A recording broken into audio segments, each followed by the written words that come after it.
Meus queridos e amados irmãos, nós estamos aqui mais uma vez para estudarmos a nossa escola dominical, gravarmos a nossa videoaula, a lição de número 5, 31 de julho de 2016, que traz o título A Evangelização Urbana e Suas Estratégias. Bem, querido, nós estaremos aprendendo nessa oportunidade como fazer evangelização urbana e a estratégia que nós podemos usar para ganhar almas para o Senhor Jesus, pessoas que vivem nas zonas urbanas.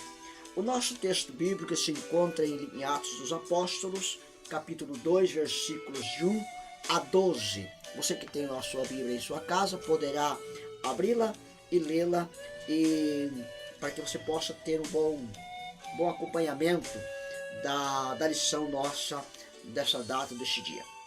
O nosso texto áureo se encontra em Mateus capítulo 11, versículo 1, que diz assim: E aconteceu que, acabando Jesus de dar instrução aos seus 12, partiu dali a ensinar e a pregar a cidade deles.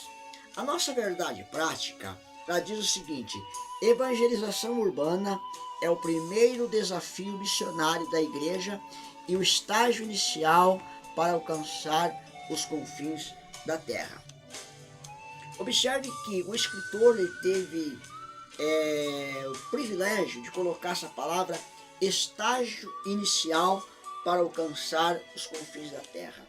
O que é estágio? Em primeiro lugar, vamos aprender o que é estágio. Estágio é um período de aprendizado.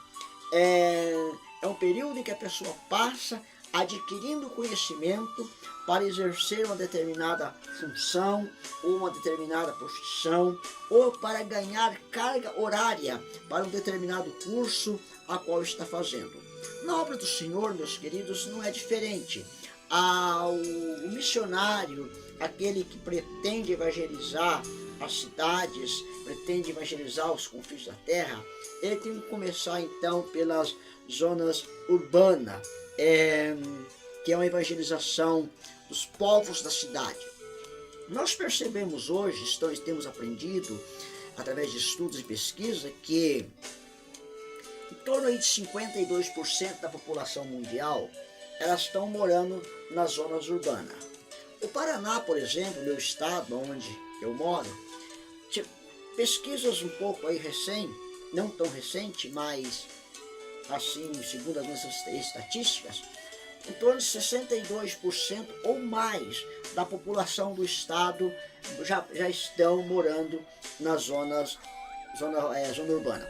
Então veja que o grande desafio que a igreja tem para ganhar esses povos para o nosso Senhor e Salvador Jesus Cristo. Agora, a evangelização urbana, ela torna-se um grande desafio porque hoje o povo que mora nas grandes cidades tem muito pouco tempo, tanto para ouvir o evangelho, como para nós somos os evangelistas, para poder evangelizar essas pessoas. Hoje o mundo secularizado, é um mundo difícil, um mundo moderno, é um mundo que as pessoas não têm muito tempo para ouvir pessoas. As pessoas estão comunicando muito pouco. Então é um desafio para a igreja do século XXI. Então, o que é evangelização urbana e como realizar esse importante trabalho que é um desafio para a igreja do século XXI, conforme nós já dissemos. Essa é uma tarefa desafiadora para um público que está comprometido com o secularismo e com a modernidade. Então, para ganhar esses povos para Cristo, a igreja precisa montar uma estratégia de evangelização. E a nossa lição deste dia, dessa data, ela vai nos trazer algumas bases, alguns subsídios de como nós fazermos então esse tipo de evangelização. Então, a estratégia urbana de evangelismo, nós já vamos aprender de imediato com a estratégia de Jonas. O profeta Jonas, quando ele entra na grande cidade de Nínive, segundo conforme a Bíblia nos informa, tinha ali 120 mil habitantes, que para alguns teólogos eram apenas crianças, que a palavra de Deus diz que não sabia discernir entre a mão direita e a mão esquerda. Então alguns teólogos interpretam isso como sendo só criança. Se assim for, nós teríamos aproximadamente 600 mil pessoas que habitavam na cidade de Nínive. Então veja que era uma grande cidade, muitas pessoas para ser ganha para Jesus. E como Jonas ia alcançar esses povos para Cristo, para Deus, se ele não tivesse uma estratégia de evangelismo? E a palavra de Deus diz o seguinte, que Jonas ele caminhou 3 dias de caminho, e ele anunciou a palavra de Deus e pregava contra a cidade de Nínive, dando uma data que, se o povo não se arrependesse, a cidade seria destruída. Veja, meus queridos, que essa estratégia de evangelismo e que Jonas caminhou 3 dias, não se sabe ao certo se Jonas ele andou 3 dias em uma rua principal e parou em determinado lugar e pregou o evangelho, ou ele andou 3 dias visitando as regiões adjacentes, ou seja, as circunvizinhanças que estavam fora dos muros da cidade, que eram os pequenos vilarejos, dando um total aí de 3 dias. Mas a verdade é que Jonas ele andou 3 dias e evangelizou a cidade de Nínive. Tanto é que a notícia da evangelização ela acabou chegando até o palácio do rei, e aonde então todos se arrependeram, se vestiram de saco e cinza, até os animais jejuaram. É a única parte da Bíblia em que os animais jejuaram, e Deus poupou aquela cidade. Mas Jonas precisou ter uma estratégia para poder fazer a evangelização, porque o tempo que Deus havia dado para Jonas era um tempo muito curto, um tempo em torno de 40 dias. Então Jonas não tinha muito tempo de sair fazendo evangelismo de ombro a ombro, de casa a casa, porque se assim fosse, talvez ele não teria alcançado até o palácio real. Então a grande cidade de Nínive, que era caminho que Jonas usou 3 dias para a pregação do evangelho, ela foi evangelizada desta forma. Nós temos no Brasil, quando começou a nossa querida igreja Assembleia de Deus, ali por Belém do Pará, em 19 de novembro de 1910, quando 2 homens saem dos Estados Unidos e vêm para o Brasil, eles escolhem um lugar para ser o seu ponto estratégico para a evangelização, em Belém do Pará. Esses 2 homens, chamados Daniel Berg e Gunnar Wingren, eles usaram essa estratégia de colocar em Belém do Pará o seu quartel-general para alcançar todo o Brasil. E em pouco tempo, a Igreja Assembleia de Deus estava alcançando os mais longe rincão do nosso querido Brasil, como Rio Grande do Sul, Rio de Janeiro, Espírito Santo, e assim vai indo. Em pouco tempo, o Brasil então estava praticamente, boa parte, já disseminado o Evangelho de Cristo através dos 2 missionários, Daniel Berg e Gunnar Wingren. Mas eles tiveram uma estratégia para poder evangelizar o nosso querido Brasil, que estava em fase de crescimento ou desenvolvimento, né? Na sua populacionalidade, sua população, na sua densidade demográfica. Desculpa. Outra estratégia que a igreja pode fazer, ou outras várias estratégias que a igreja pode fazer.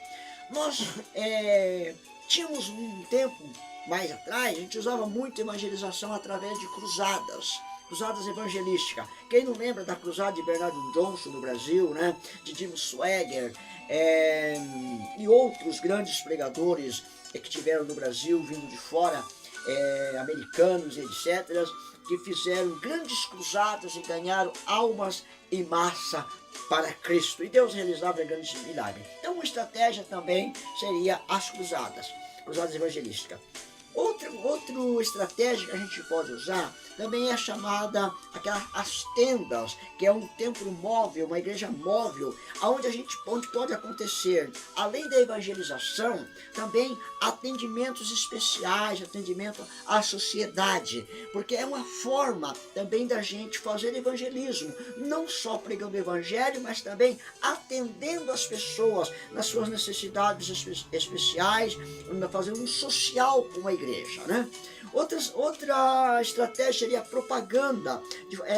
Aí nós temos os folhetos, revistas, jornais, que são literatura, quais nós podemos usá-lo para fazer a evangelização. Eu me lembro que uma época eu trabalhava em um determinado aeroporto e eu fazia muita evangelização, o Mensageiro da Paz de folheto, colocando a bordo nas aeronaves, e esses jornais certamente muitas pessoas liam e muitas pessoas foram evangelizadas, até porque os voos eram dirigidos para o interior do Mato Grosso, ali do interior de Cuiabá, e o pessoal, esses mensageiros da paz, certamente eles eram passados de mãos em mãos, e com certeza algumas almas renderam aos pés de Jesus através dessas literaturas. Outro tipo de estratégia são oração nos lares. Hoje, nas grandes cidades, estão bem pouco difundido, devido às grandes cidades ser mais, são regiões metropolitanas, e essas regiões nós chamamos de regiões dormitória, onde o pessoal só vem para dormir e no outro dia seja volta para o trabalho, e tem pouco tempo para fazer esse tipo de trabalho nos lares, né? Mas é uma estratégia da gente ganhar almas para Cristo, também são as orações nos lares, onde as pessoas são convidadas para vir tomar um chá com a gente. Ali nós temos um período de oração, cantamos um hino e pregamos a palavra do Senhor. Outra estratégia são também eventos infantis, para datas especiais, como o Dia das Crianças, Semana da Páscoa, Natal e assim por diante, onde a gente pode fazer um evento com as crianças, né? Hoje aí existe muito brinquedos que podem ser montados no pátio da igreja, e a gente distribui balas, distribui doces, faz alguma coisa social, convida as crianças e convida os pais para vir com as crianças, e ali a gente evangeliza essas pessoas através de um evento infantil. Outra estratégia são as necessidades espirituais. Robert Schuller, ele diz o seguinte: o segredo do sucesso é encontrar uma necessidade e supri-la. Então, qual que é a necessidade do nosso povo, da nossa rua, do nosso bairro, que nós podemos usar como estratégia de evangelismo, suprindo essas necessidades? É uma carência material, é a necessidade de um vestuário, é uma cesta básica, quem sabe um médico, que nós podemos encaminhar essa pessoa ao médico, uma assistência social, que vai dar cobertura a essa pessoa. Então, Robert Schuller, ele aborda esse assunto, ou ele fala sobre isso de uma maneira muito rica, quando ele diz que o segredo do sucesso de uma pessoa é encontrar uma necessidade e supri-la. Então, eis aí um desafio para mim e para você, encontrar uma necessidade para que nós possamos supri-la, não no sentido só material, mas também no sentido espiritual, que é o foco maior da nossa missão, ou da missão da igreja aqui na terra. A escolha de um local, não muito próximo de uma congregação da outra, ou seja, uma igreja que nós possamos alcançar os de longe. Hoje nós temos muitas igrejas próximas uma da outra, e a gente tem dificuldade de abrir pontos de culto muitas das vezes, porque às vezes estamos invadindo a circuncisão de um outro pastor, do mesmo ministério, do mesmo campo ministerial, e às vezes há essa dificuldade, mas encontrar um lugar estratégico para que a gente possa fazer evangelismo e ali nascer uma igreja. Daqui a pouco nós vamos falar sobre a massa crítica, e nós vamos aprender um pouquinho mais sobre isso, como nós podemos dar início ao novo trabalho na obra de evangelização. Outra estratégia que a igreja pode usar também são a questão da cultura, nós podemos chamar de missão transcultural, mas dentro da nossa cidade, missão transcultural, mas dentro da nossa cidade. Por exemplo, hoje nós temos as colônias de imigrantes em nossa cidade, no caso dos haitianos. São povos de outras línguas, e que a gente pode alcançá-los também com o Evangelho de Cristo. Nós temos uma cidade aqui do Paraná, chamada Cascavel. Ali tem uma igreja que me parece que há dois cultos. Um culto com os haitianos e o outro culto com os brasileiros. E no culto dos brasileiros tem um pastor que interpreta bem a língua do haitiano. Então ele faz a interpretação do culto para os haitianos. Quem sabe, irmãos, esta é uma oportunidade para nós evangelizarmos esse grupo de pessoas, ou essa cultura que estão chegando para o Brasil, esse Brasil que abraça a cultura, onde o povo são bem-vindos, onde nós não colocamos muita barreira para que os estrangeiros estejam entre nós, e quem sabe é uma oportunidade para nós ganharmos essas almas para Cristo. Não só os haitianos, nós temos aí alemão, poloneses, japoneses, e a gente precisa ter estratégia, porque eles têm suas culturas, e as suas culturas são diferentes da nossa. Então precisamos conhecer a sua cultura, a sua forma de nos receber, quando nos convidam, quando nos deixam de convidar. No caso, por exemplo, dos japoneses, você não pode ir no primeiro nem no segundo convite, você tem que ir no segundo convite, é uma cultura deles, então nós precisamos conhecer isso para poder evangelizar, para que nasça então a primeira igreja. Robert Logan, ele compara a plantação de igreja com uma produção humana. Veja, ele assemelha plantação de igreja como a reprodução humana, não produção humana, reprodução humana. Como é que começa a reprodução humana? Primeiro, concepção, pré-natal e o nascimento. Então, para a igreja ser implantada, a nova igreja que vai ser implantada, ele coloca concepção, o pré-natal e o primeiro culto como o nascimento. Veja que coisa linda, né? Então, meus queridos, através desses trabalhos, dessas estratégias, que é a estratégia que nós estamos passando, nós podemos então termos aí uma reprodução de igreja, uma reprodução espiritual, né? Para a honra e a glória do Senhor.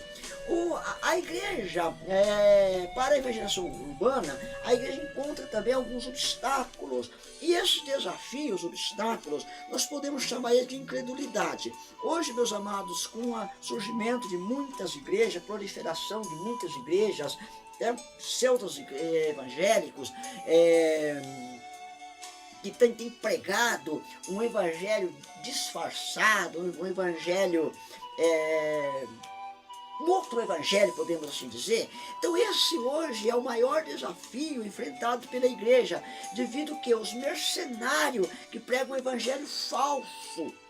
E quando vamos pregar o evangelho de nosso Senhor Salvador Jesus Cristo, muitas das vezes essa pessoa já ouviu o evangelho, mas um evangelho falso, ou seja, um evangelho transgênico, que dificulta a entrada do evangelho original, o evangelho de nosso Senhor e Salvador Jesus Cristo. Paulo, ele encontrou alguma dificuldade quando você vai ler lá em 2 Timóteo, capítulo 4 e versículo 17 em diante, nós vemos que Paulo diz mais ou menos assim, o texto bíblico vai dizendo, e quando ele chega nesse versículo, ele diz: mas o Senhor assiste-me e me fortalece, para que por mim fosse cumprida a pregação a todos os gentios a ouvissem, e eu fiquei livre da boca do leão. Quem eram esses leões? Esses leões, na linguagem simbólica, são quem? Os falsos profetas, os falsos pregadores, que como leão, eles estão aí ao redor, rugindo como leão, procurando a quem possa tragar. Mas a Bíblia diz que o anjo do Senhor ele acampa ao nosso redor, né? Louvado seja o nome do Senhor. Uma estratégia que Jesus usou muito é a cura dos enfermos, né? O mundo, meus amados, está enfermo e é necessário para muitos uma palavra de conforto, uma palavra neste momento de dificuldade, às vezes uma palavra de conforto é a oportunidade para que você coloque o evangelho de Cristo também nessas pessoas, pregue a ela e as pessoas vêm se converter. Nós temos, por exemplo, o exemplo do cego de Jericó, o filho da viúva única, né? O filho da viúva de Naim. Nós temos também Jesus usando uma estratégia de expulsar demônios. Jesus expulsava o demônio, pregava o evangelho e a pessoa acompanhava o Senhor Jesus, né? Agora, como nós fazermos evangelismo? Como é que vamos fazer evangelismo? Queridos, hoje, todos os lugares que nós vamos, trabalhos, empresas, grandes empresas, microempresas, médias, grandes empresas, existe uma coisa importante que elas fazem, que é o chamado treinamento de equipe, gestão de equipe. A igreja não é diferente. Agora o grande problema é que a igreja muitas vezes tem enviado, mandado os seus obreiros, missionários, evangelistas para cidades ou até mesmo para o campo de missões, e não tem treinado essas pessoas para essa árdua tarefa. E fica aqui um segredinho para você. Se você não sabia, o que mais manda missionário de volta para casa é a falta daquilo que nós estudamos na introdução, o estágio, a preparação na cultura daquele povo, ou daquela cidade, ou daquela região, para que a pessoa possa entrosar com aquela cultura e tenha êxito na pregação. Então, o treinamento de equipe para a evangelização urbana, ela é indispensável, ela é prioridade. E, infelizmente, alguns pastores, alguns obreiros, algumas igrejas, vamos tirar pastores, usar igrejas, né? Alguns ministérios, têm enviado pessoas para o campo de missão, para o trabalho da evangelização urbana, sem nenhum preparo, nem técnico. Talvez tem muito preparo espiritual, mas não tem o preparo humano. Nós não podemos dispensar o preparo humano para o trabalho da obra do Senhor, porque precisamos dele. Porque às vezes como é que vamos falar com o prefeito, falar com o juiz, falar quem sabe com a liderança maior daquela cidade, para poder abrir as portas para pregarmos o evangelho, ou como lidar mesmo com os novos convertidos, como chegar e abrir esta igreja, esse ponto de culto naquele lugar, naquele local. Então precisa de um treinamento de equipe. E a igreja, ela é composta de dois tipos de liderança. A primeira é a liderança maior, que eu chamo de plantador de igreja, que seria quem? Os líderes maiores, pastor, presbítero, evangelistas, né? Que são os que pensam, é os que vão na frente, o que tem visão maior, que enxerga mais longe, é aquele que não tem só lâmpada para os pés, mas tem luz para o caminho. É aqueles que vê o lugar mais fácil, mais adequado e manda a segunda liderança, que é a chamada liderança leiga. É os que fazem o ministério da evangelização. Paulo, ele plantava igreja e colocava líder para dar continuidade ao trabalho. Nós vamos ver aqui um exemplo de Paulo, de Silas, né? Lá no Timóteos, Silas e Timóteo, em Atos capítulo 15, versículo 40, 16 e 12, a gente vai encontrar toda essa narração, né? Onde Paulo, ele plantava a igreja, colocava líderes e ele partia para abrir novas frentes de trabalho. Este é o serviço do plantador de igreja, o líder maior, para que a segunda liderança, que é a liderança leiga, possa fazer a obra de evangelização, certo? Muito bem. Outra coisa que como fazer evangelismo é estabelecimento de posto-chave, ou seja, lugar da onde parte-se a ramificação da evangelização. Nós temos aí o caso de, como eu falei, Daniel Berg e Gunnar Wingre, que tiveram seus pontos estratégicos. Nós temos, por exemplo, essas grandes igrejas, por questão de ética, não vamos citar o nome, que eles procuram sempre as avenidas principais da cidade para abrir as suas igrejas.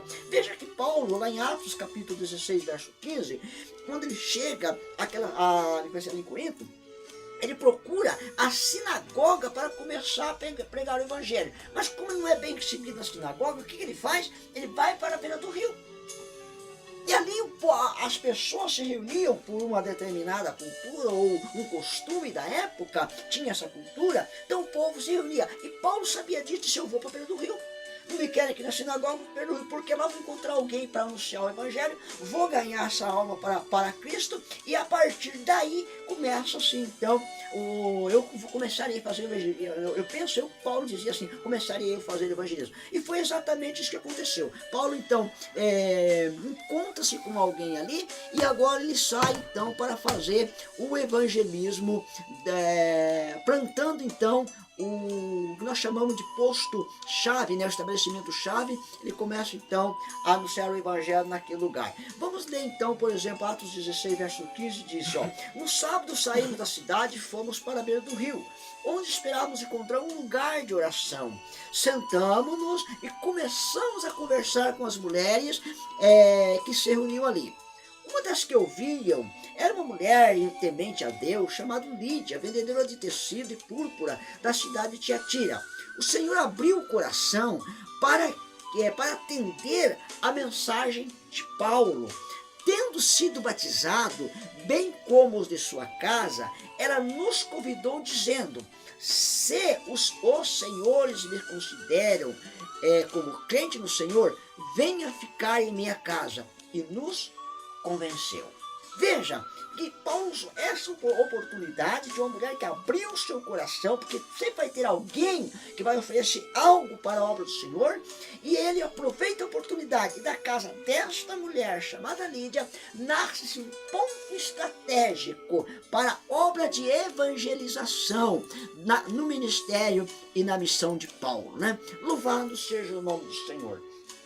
Ali Paulo, então, ele já adquire um grupo de pessoas para poder criar aquilo que nós chamamos de massa crítica. A massa crítica é a quantidade necessária de pessoas para se abrir uma igreja. Mas deixa eu explicar para os amados o que é massa crítica. Nós temos duas referências, mas vou usar uma só. A primeira diz o seguinte: massa crítica em física nuclear, ela é a quantidade mínima de material desdobrável para uma reação em cadeia, certo? Então é a quantidade mínima de material necessário para uma reação em cadeia, para causar uma explosão, né? Uma explosão nuclear. Então, o que isso tem a ver com igreja? Por que nós vamos usar massa crítica, usar a expressão massa crítica para fundação de igreja a partir do ponto estratégico ou do ponto chave, né? O local onde vai começar a primeira igreja. Na massa crítica, dentro do contexto de evangelização, diz o seguinte: se a igreja quer crescer até 200 membros, nós precisamos de uma massa crítica, que é a quantidade de pessoas, de 25 a 30 pessoas para a inauguração do primeiro culto como congregação. O ponto base de culto, já não é nem uma congregação, mas para o começo é uma congregação. Mas se a igreja quer crescer acima de 200 pessoas, nesse caso a massa crítica, ou a quantidade de pessoas, deve ser de 50 a 100 pessoas para a inauguração do trabalho. Então veja que essa massa crítica que nós estamos mostrando aqui, ela não é via de regras, mas podemos observar que quantas igrejas abrem e fecham por não ter um número suficiente de pessoas para o crescimento sustentável. O que é um crescimento sustentável? É aquilo que dá sustentabilidade, né? Subentende o quê? Subentende todas as necessidades básicas para uma congregação, ou seja, para a necessidade que uma congregação tem. Por exemplo, aluguel, ajuda pastoral, isso vai levar em conta a aquisição de imóveis do terreno para o futuro templo, a construção desse templo. Agora, Paulo ele usava uma estratégia muito grande, muito óbvia, e que alguns de nós estamos falhando, que é o acompanhamento do trabalho. Não adianta nós ganharmos almas para Cristo, nós abrimos pontos, abrimos congregações e entregarmos ao léu, muitas vezes ao obreiro não treinado, conforme já dissemos lá atrás. Esse é um trabalho de suma importância na evangelização. Ganhar alma implica em dar assistência aos novos convertidos. E Paulo fazia isso, você pode ler lá em Atos capítulo 17, verso 14, e Paulo dava essa assistência, deixava alguém para dar assistência, acompanhar o trabalho, né? Veja que Paulo no capítulo 18, Atos 18, versículo 23, Paulo vai falar desse acompanhamento. O plantador deve voltar para visitar o rebanho, até que esse possa caminhar sozinho. Em um contexto ministerial de campo, vamos dizer que quando esta igreja atinge um número aproximado de membros, vamos dizer 70 pessoas, 100 pessoas, ela é emancipada, ou seja, ela é desligada de uma congregação e ligada direto acede ao campo ministerial. Então ela tem vida autônoma, mas enquanto isso não acontece, ela precisa de um acompanhamento, até que o rebanho do nosso Senhor e Salvador Jesus Cristo, nesse novo lugar, essa nova igreja, que agora nasceu, né, foi concebida, teve o pré-natal, agora nasceu como igreja, ela possa caminhar com as suas próprias pernas. É claro que as suas próprias pernas são as pernas de nosso Senhor e Salvador Jesus Cristo. E para nós finalizarmos as nossas considerações finais da nossa aula, bem resumida, a evangelização urbana deve ser bem planejada para que possa lograr alguns êxitos, ou seja, ter alguns resultados. Quais são os resultados que uma boa estratégia da evangelização urbana resulta? Primeiro, aumento considerável e a eficiência da igreja. Se não houver um planejamento estratégico bem feito para a evangelização urbana, muito difícil nós termos um aumento considerável e eficaz dessa igreja. Para que serve também o planejamento? Ajudar a medir a eficiência do trabalho. Se o trabalho está crescendo, se o trabalho está regredindo, se está dando resultado, está ganhando almas para Cristo, ou ela está perdendo almas para o inimigo. Possibilita correção durante o processo de crescimento. Enquanto a igreja está crescendo, vai ter alguns problemas, algumas dificuldades.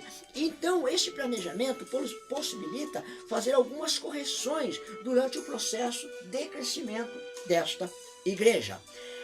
Outra coisa que o planejamento estratégico também traz, ele une a equipe e envolve a igreja para novos desafios da mesma evangelização urbana. Permite também o quê? Responsabilidade individual de cada membro. Cada membro assume também uma responsabilidade em ganhar mais uma alma para Cristo. Robert Pickter, no seu livro, me parece chamado Guerra Espiritual, eu até nem tenho esse livro na minha estante, emprestei, esse livro acabou tomando rumos ignorados. Ele dizia o seguinte: se nós começássemos no ano de 1980 e alguma coisa, se nós começássemos a ganhar uma alma para Cristo, e aquela pessoa ganhasse mais uma para Cristo, e a outra mais uma para Cristo, nós chegaríamos ao ano 2000 com o mundo evangelizado e ganho para o nosso Senhor Salvador Jesus Cristo.